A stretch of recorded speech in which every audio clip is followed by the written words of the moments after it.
Hi, I'm Michael Wright, I'm a reporter at the Press, and I'm here to tell you why the Christchurch earthquakes just cost taxpayers another $300 million.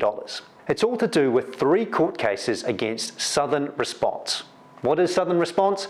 It's not very sexy. It's an insurance claims management company. It's owned by the government and it handles all of the earthquake claims from AMI policyholders. You might remember back in the earthquakes, AMI was super overexposed in Christchurch and the government had to underwrite it. So, the 3 court cases, they all relate to AMI policyholders whose houses were written off in the quakes. Instead of rebuilding, these people decided to cash settle with Southern Response, take their money and buy another house somewhere else. To do this, Southern Response had to work out what is each of these damaged houses worth? What would it cost to rebuild them? And when it was doing this, it thought, there are certain things we don't need to pay these people for. They're going to take their rebuild money and buy a finished house. So they don't need to worry about an architect or an engineer because the house already exists. They don't need to worry about contingency money in case the build goes over budget because the house already exists. So Southern Response paid these people a sum of money minus those costs. The first court case was about that. It argued it doesn't matter that these costs are theoretical. The rebuild value is the rebuild value and you, Southern Response, need to pay all of it. Now, the High Court dismissed this, but the Court of Appeal and the Supreme Court overturned that.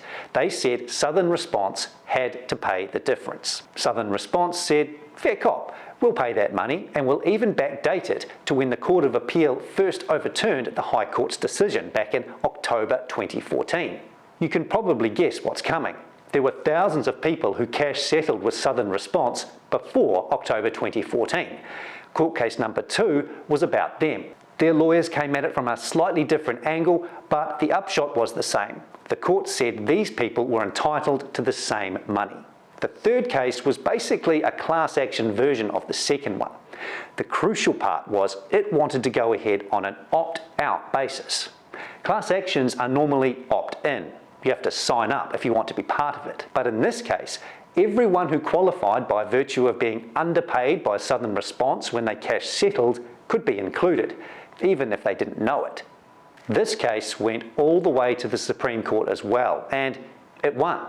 It was a major precedent, and it meant it became Southern Response's job to track down about 3,000 AMI policyholders and tell them they were still owed some money. It didn't matter if these people were dead or living on the other side of the world or completely off the grid. Southern Response had to do everything it could to try and track these people down and pay them what the court said they were owed. As of July 2025, that has cost taxpayers $284 million.